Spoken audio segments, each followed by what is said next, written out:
What up? This is Caroline with the CWC podcast, where we believe that life without your favorite foods is not worth living. I'm going to be talking a lot about my journey to food freedom, and of course, I will always keep it real by sharing the good, the bad, and of course, the ugly.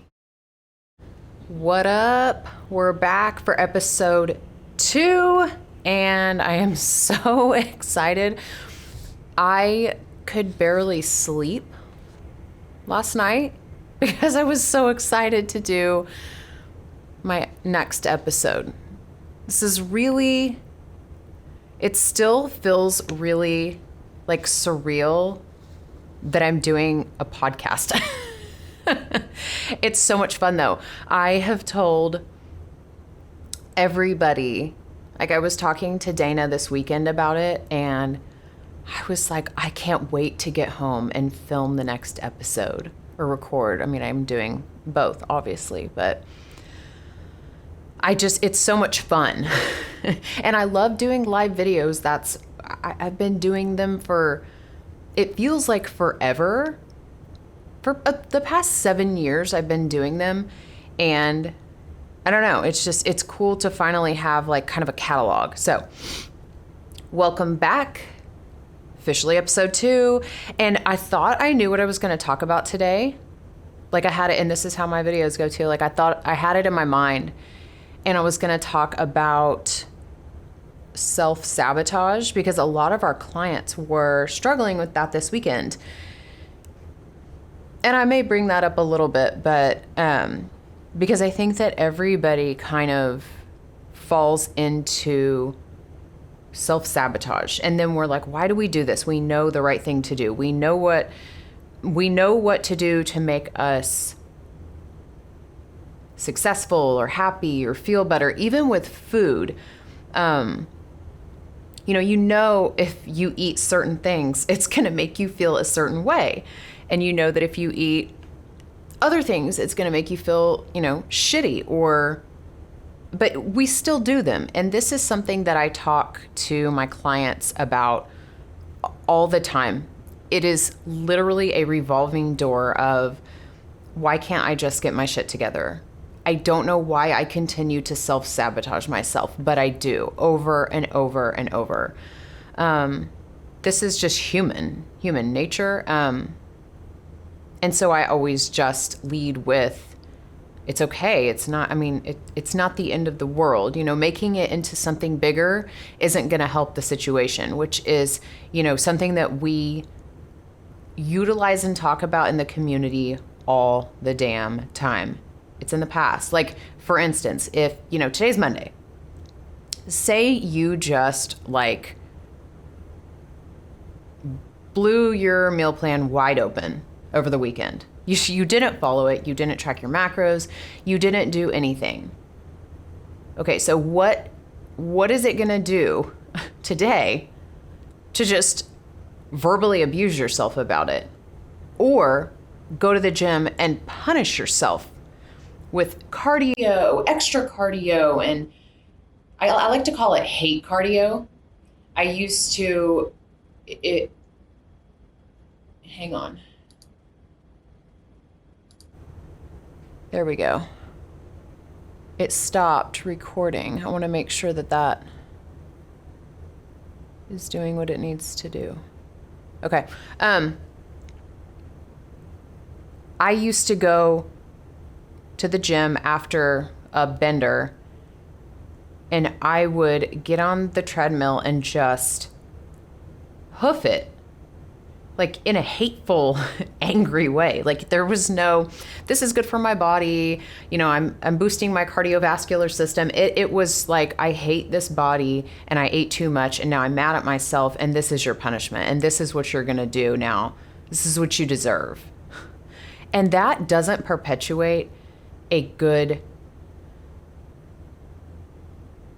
mindset. It doesn't do anything good for you at all. It really honestly puts you in this constant cycle of negativity of, this is what I have to do if I do this. This is what I have to do. I have to hate myself and go to the gym and do something I dislike because I did something bad. And this is kind of going in a way that I wasn't expecting. This is what happens with my videos, so cool. But I am going to go back to Mary's bullet point that she has here for me because I like the flow of this. But back to what I was saying, I'm going to wrap it up a little bit. You know, don't worry about yesterday and don't worry about tomorrow. They're not real. So yesterday is gone. It's literally a memory.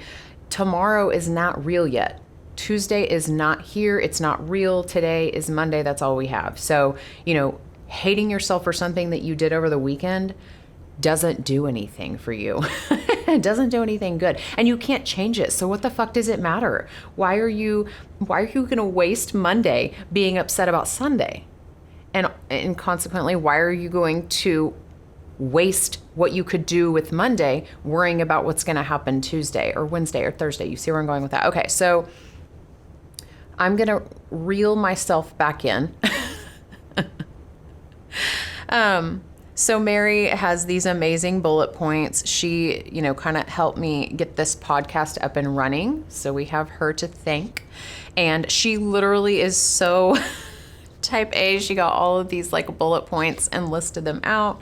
And I love it because it's going to help keep me on track because I'm like a squirrel. So this, you know, we did the intro. That was episode 1. So today, you know, it says how you started coaching. And I thought that was interesting because I would have never thought to make that a subject. I would have never thought to talk about it. But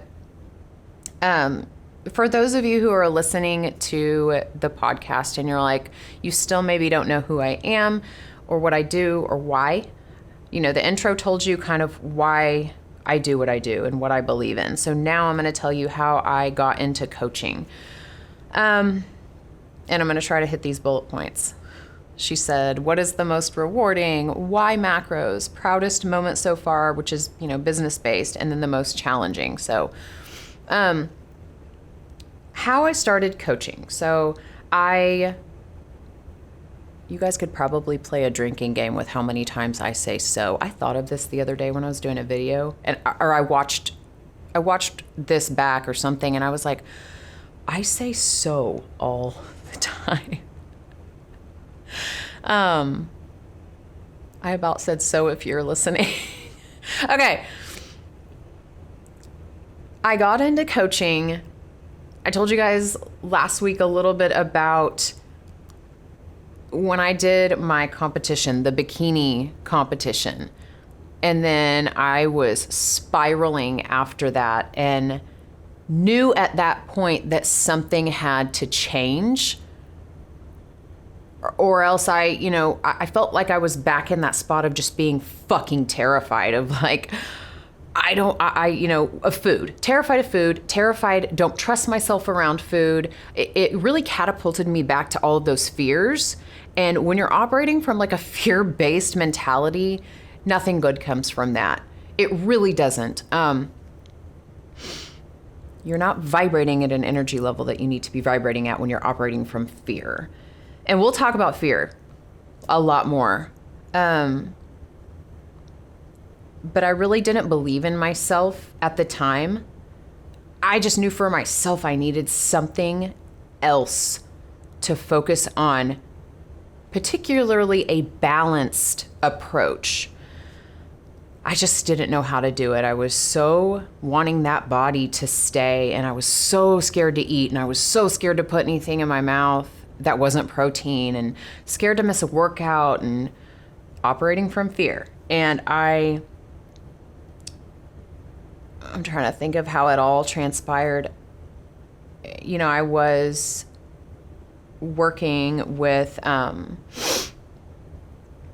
few different companies at the time, just trying to like kind of get my name out there, I guess you could say, notoriety. And one of my friends approached me. We actually ran into each other at Walgreens. This was someone I went to middle school, high school with, and he very matter of fact was like, are you getting paid for this? Like, what are you doing? Like, I see you on Facebook all the time. What are you doing? How is it working, basically? And I was like, why are you asking me this? Like, what? I don't understand. And he was like, well, you should be getting paid. Like, you should make a job out of this. And I was like, well, no shit. That's what I want to do. I just don't know how to do it. And so over the course of the next few months, like, he really built me up. I remember being like, I can't coach people. Like, I don't know how to write a meal plan. And he was like, you don't know how to write a meal plan? Like, write me a meal plan right now. Tell me what to eat. And I was like, okay. Well, so I started listing all this stuff. And he was like, pretty sure you know how to write a fucking meal plan. Like, you can do this. And it really was a matter of, like, hearing someone who I really, truly felt believed in me. Like, here, why does this keep doing this? We're getting real today. This thing it keeps stopping. Okay. It really was just a matter of knowing that this person, like, really did believe in me, and hearing them say, you can do this. Why aren't you doing it? You know what you're doing. It was like hearing that just like boosted my confidence. And so I said, okay, well, I guess I can write a meal plan. Like, but I still had a coach at the time. And he was like, you got to go with this on your own. Like, this is you. Like, if you really want to do this, you have to take that step and, start something. I'm like, well, what do I start? So, I told you guys it ended up just being a challenge. The first month it was like, just launch a challenge, do like a 30-day challenge. So I it's very easy. I started a group on Facebook. I already had a group that I was operating out of, and just really like going live every day and like sharing stuff. And I was talking about makeup and all this other stuff and fitness. And so I started a group, named it Community with Caroline, and, said, hey, I'm going to do a 30-day challenge. I wanted like 5 girls, and I think I told you guys like 20 signed up the first month. And I thought I was like on top of the world. It was the most amazing feeling ever. And I instantly felt like a sense of community with these women. I really did. A lot of them had already been following me and paying attention. So when they joined that group, it felt very, very tight knit and like a family. Like, it felt very safe, and it still does. This is what's crazy. Like, that first month it started at 20 girls, and we're like 1,100 members today.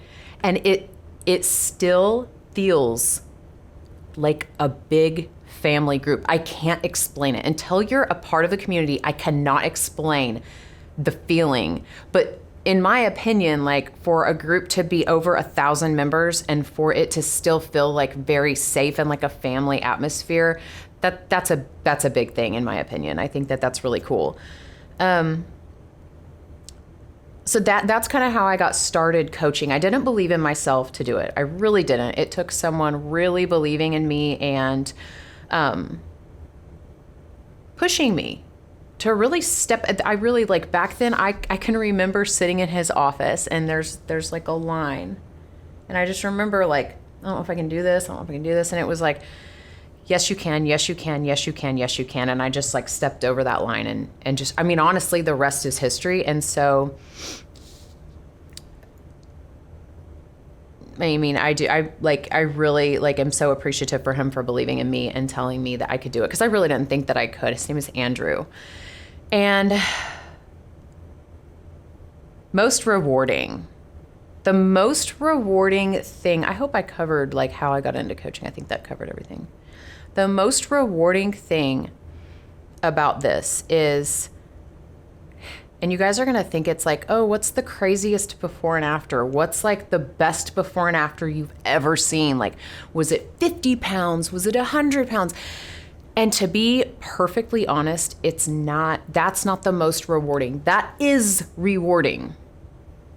But the most rewarding part of what I do, and I think any of my CWC coaches could say the same thing, is when a client starts out and let's say like they're struggling with sleep. Like, I had a client start and she was like, I have to take trazodone for my sleep. I don't sleep well. And I was like, well, we need to work on that. And she was like, well, I didn't even think that you would help me with my sleep. Like, I didn't think that would be a part of this. I just thought it was like diet, meal plan, and workouts. I said, no, sleep is very important to your ability to lose weight and burn fat and build muscle and all that stuff. So that's part of this. And we ended up working a lot on her nighttime ritual. My goal was to get her off of trazodone. And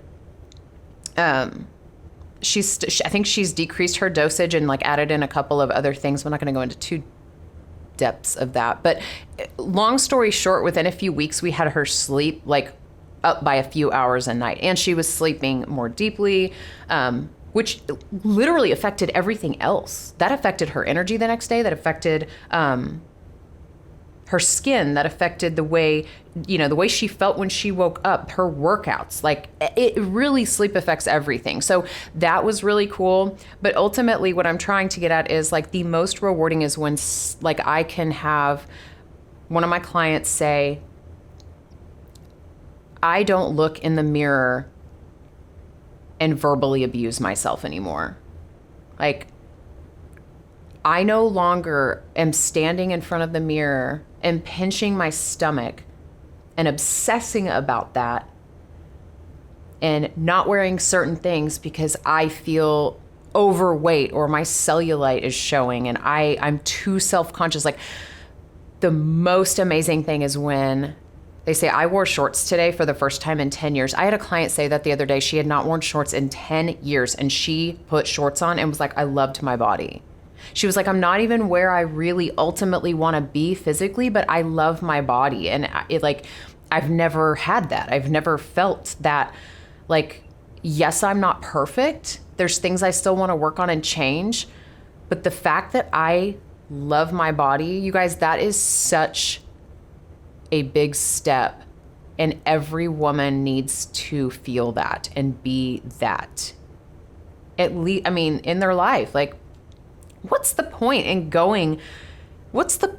working out every day and following a meal plan, even if you love it, but if you're constantly hating what you see in the mirror, what is the point of that? There is no point. And I'll tell you, the end result, you'll never love the end result. You think you will. I promise. I've been there. I have worked to have abs before for years. And when I finally got them, I was so miserable because the lifestyle I was living to get those abs left me so incredibly miserable that when I got them, I was like, okay, yeah, great. Like, I love my stomach, but like, that only goes so far. It doesn't do that much for you. It really doesn't. And you still have to lay in bed at night and deal with those thoughts in your head. And you still have to, go through the motions every day and be super strict if you want to keep those abs. And having a perfect body, in Europe, I guess, having the perfect body doesn't solve all of your problems. End of story. It doesn't. And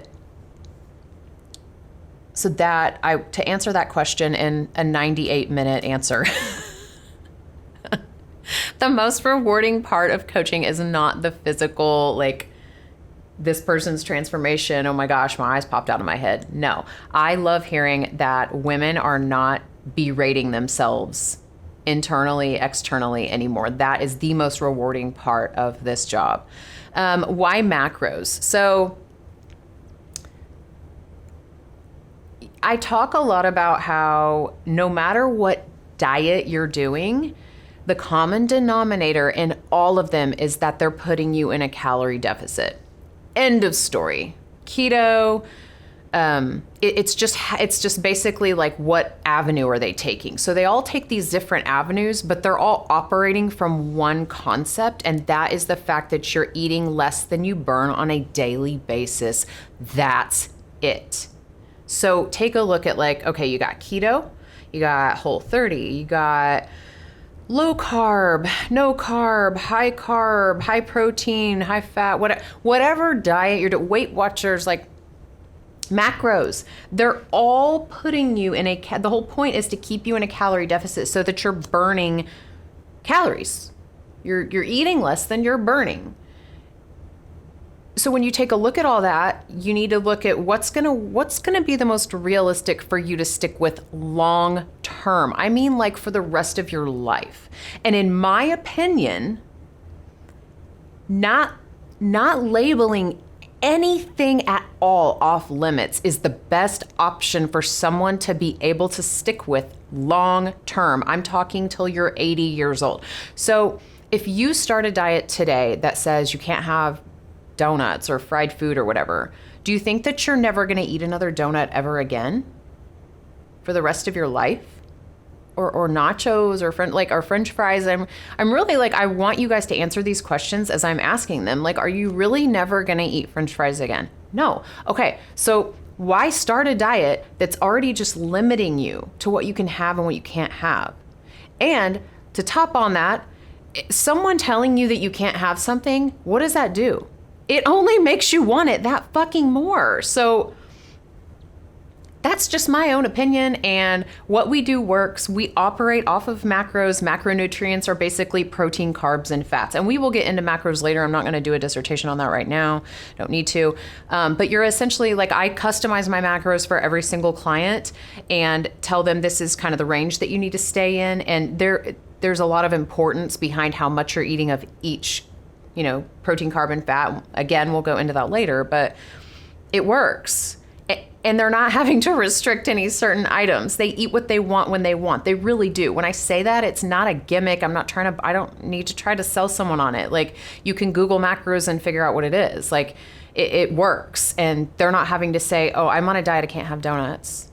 I can't go to this buffet and have that because I can't have that. I'm on this particular diet. And there's something really fucking freeing about being on not really even being on a diet, but like going somewhere and saying, yeah, I can eat whatever. And then they're like, oh, how are you losing all that weight though? It's like, well, essentially I'm just eating in moderation is really all they're doing. To really break it down simply, they're just eating in moderation, focusing on getting enough protein in throughout the day. That's it. Like that's the secret. There is no secret. There's never secrets. This podcast, I'm going to bust open all of that shit and we're going to talk about real shit. So there are no secrets here. Proudest moment so far, business based. Proudest moment so far. I don't know. I want to say something. I guess I said that I wasn't going to hold anything back. Making more than my husband. I'm not holding anything back. Let's just be real. That was a proud moment for me. And he would say the same thing if he was sitting here. He would be like, hell yes, it's awesome. I love it. That's a proud moment for me for a lot of reasons. I didn't work for a long time. And you guys know I told you, I sat at home and ate Taco Bell every day. I was unemployed when I was in my mid-20s. If you asked me, like, if you're sitting there scratching your head and you're like, why didn't you have a job? I don't know, but I wasn't working.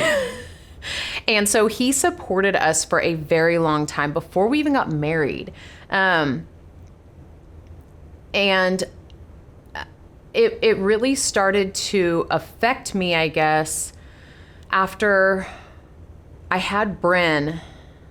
And, when you have kids and you're, operating from a single family income, that's hard. And that was kind of at the peak of all of those changes I was going through, hormonally, emotionally. I don't know. It's hard to explain. I just didn't feel like I was contributing, even though I was staying at home with the kids. Like, that's hard as fuck. We'll have a whole other episode on how, like, being a stay-at-home mom and, how it affected me. I just felt like, I was like, God, I'm just not, like, I'm not contributing. I'm not helping. Like, and, keep popping out these kids and, it's hard. It's hard financially. It's hard emotionally. It's hard on your marriage. It's hard adapting. And so that, like, at first when I started the community, like, you guys, I had so many things I could go into depth about when that first month, like, I already envisioned all this. I envisioned 1,000 members. I envisioned having coaches underneath me. I envisioned having 100 clients. I envisioned all of those things that first month. So, like, when I had 20 clients, I was like, no, I want 100 clients. I want coaches underneath me. I want this group to be fucking massive. Like, I saw all that. Like, I wanted it. I knew it I salivated over it from day one. And then I worked to make it happen. And here we are almost 3 years later, and these things are a reality. I'm sitting here doing a fucking podcast. Like, it's crazy. And so that, honestly, like, if we're really talking about, like, my proudest moment, aside obviously from all of the lives that are changed daily in our community, like, that was my proudest moment for me, because that was such a, like, oh my God, I did it. Like, oh my God. And I was like, wow, like, not only am I now contributing, but like I'm really fucking contributing and like, helping our family and growing our farm. And like, it was just a really good moment. And I don't know, it going from like back to when I struggled really hard. It's really hard with everything, mentally, food, all of that stuff. Felt like I didn't have control over my life at all whatsoever, like literally no control. And that's what I operate from. I'm type A, like that's all I want is control. And I had none of it before. So coming full circle, now I feel like I have control. I have a sense of control over my life, my livelihood, my family, my food, my body, my mental state. Like it's a really good feeling. And so, that's my proudest moment so far. I told you guys I paused for like 5 minutes. I was like, do I even want to like bring that? But that's what came to my mind. Most challenging, keeping it going, making sure that I am offering the best service to all of my clients, making sure that I show up every fucking day for my clients, making sure that I show up every day for my family, making sure that I show up every day in my marriage. That all these things don't happen every day, by the way. I'm getting to a point with this. Making sure that I keep up, making sure that and this is totally like I'm in competition with myself. And I want to make sure that I am there for my clients 100%, 150% every day. If they need me, I'm there. My coaches that are underneath me that coach their clients, I want to be there 100% for them. This is where I struggle because I am type A and I want to be 100% in all my categories. And it's funny, I wrote down here at the very bottom, 100% in all aspects. This is going to be a podcast topic and I'm going to go into depth about this specifically in an entirely different episode. But that's my most challenging, is that understanding I can't be 100% at all of those categories. But now that I have a business that I'm trying to scale, I have a family, I have a farm, I have all of these hats that I wear. I always call them hats. And I want to make sure that I'm fulfilling all of those roles to the best of my ability. So sometimes I get lost in that process. And being an introvert, that's hard because I need that time to decompress. I need that time literally by myself, like alone, no one around me. Not like having a girls' night, like me, Caroline time. So that gets lost. That's hard. That I would say just kind of like juggling everything and like trying to be everything to all of my people around me. I mean, obviously, first and foremost, my family, my clients, and then trying to also squeeze in some me time in there. It just doesn't always happen. But that's the most challenging because I want to be 100% at all that. And I want this community to keep growing. And, obviously like this podcast is part of it. I want to reach more people and I'm capped right now. Like I feel like I've totally capped on my Facebook, and like everybody knows what I do. Everybody on my Facebook knows what I do. So I'm like, I just want to reach more people, which is why you got to subscribe to this podcast and share with your friends. So I'm going to wrap up the second episode. I have no idea how long I'm at. This thing counts in bars and it says 842 bars. So I don't know how many minutes that is. I feel like it's been forever. All right. So I'm going to wrap this up. Today I talked about how I got into coaching. I talked about what was the most rewarding part, why macros, proudest moment so far, most challenging. And I at the beginning, I talked about self-sabotage, and I'm going to make a whole episode about self-sabotage and why we do it. Not that I have all the answers. Fuck. I have some though. I mean, I self-sabotaged myself for fucking years. So that'll be a fun episode. All right. Well, as always, don't forget to subscribe, share it with your friends. I'm thinking now that we're in the groove of this, I'm going to be posting a brand new episode every single Friday. And I always want to hear from you guys. What are you liking? What do you want to hear? What's a topic you want me to talk about? Please reach out to me. I'll list all of my stuff in the show notes when I post it. So you can go to my Instagram, Instagram and Facebook, and then my website, caroline.fit, and then my email's on there too. So, all right, I think that's it. I'm going to sign out, and I will see you guys next week. Thank you for checking out the CWC podcast. If you want to learn more about our community, make sure to check out the show notes.